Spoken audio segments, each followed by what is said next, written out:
My name is Duncan Sanders, and for me, presentation anxiety doesn't really show up as shaking or a racing heart. It's much more of a mental battle than a physical one. The biggest thing that I experience is my mind going completely blank.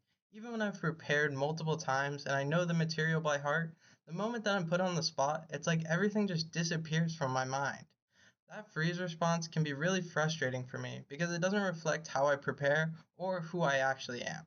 On top of that, I tend to experience more of a flight response, meaning I have a strong urge to avoid the situation altogether.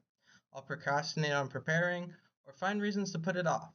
This is a pretty classic example of communication apprehension, which is that anxiety that we feel when we're faced with a perceived need to communicate.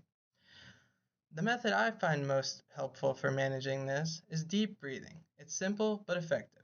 What I try to do before I start speaking is I take 3 or 4 slow and controlled breaths, inhaling for about 4 counts, holding briefly, and then exhaling slowly.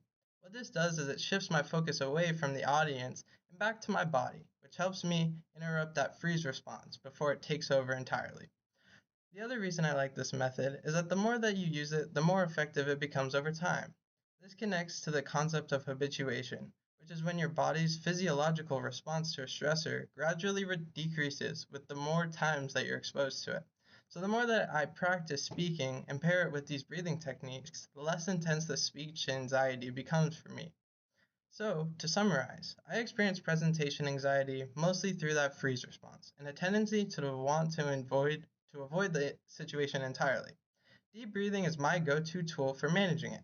And over time, habituation helps me make the whole experience a lot more manageable. If you deal with speech anxiety as well, I'd really encourage you to give it a try. Thank you for listening.